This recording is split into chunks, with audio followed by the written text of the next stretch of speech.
Welcome to The Wine Guy, Introduction to Wine Tasting, and this time it's lesson 5. We're looking at tasting, slurping, and also looking at sweetness, so how to taste and the sweetness of the wine, the first part of tasting. So we've looked at the appearance, the look of the wine, we've done the nose of the wine through the art of swirling, and the next thing is to sort of do the same but on your palate. Get the wine onto your palate and get it aerated. So you swirl to get all that oxygen in there and getting the flavours out, but this time it's on your palate. So you take a sip and then you slurp it around. Think of yourself in the morning before you're going off to work. You're in the mirror, you get some mouthwash out and you start slurping around. That kind of action. Why? Because you get it all around your tongue. It hits all of your taste buds all the way around so you can pick up all the different characteristics that we have in wine tasting. So something like this. And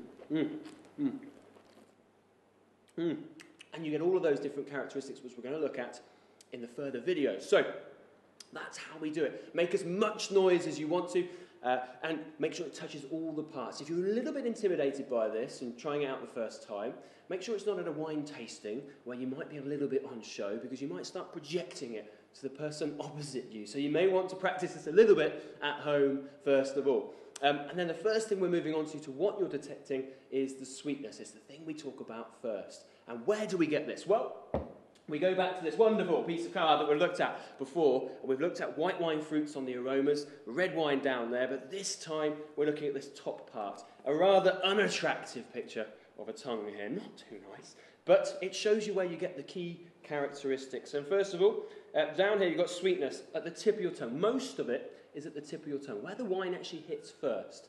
And what we're looking for, really, is if it's a drying sensation here, or if there's like a sugary sweet sensation there.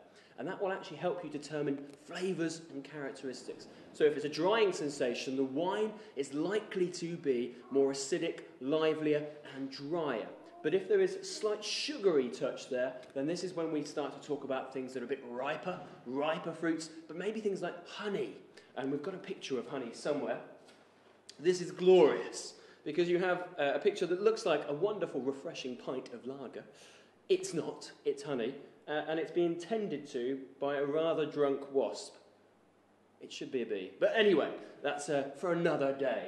And that's sweetness, so that's the first thing we talk about here. The tip of your tongue, when you slurp it around, does it have a sweet sort of touch to the front, or has it got a bit of dry? The wine I've just tried when I slurped, I had a little bit of honey, a little touch of sweetness at the front. So this one for me certainly has that hint of sort of light honey blossom to it. And that's the first thing, sweetness. Join us for the next one where we'll talk about the second sensation, which is acidity. Until then, please subscribe.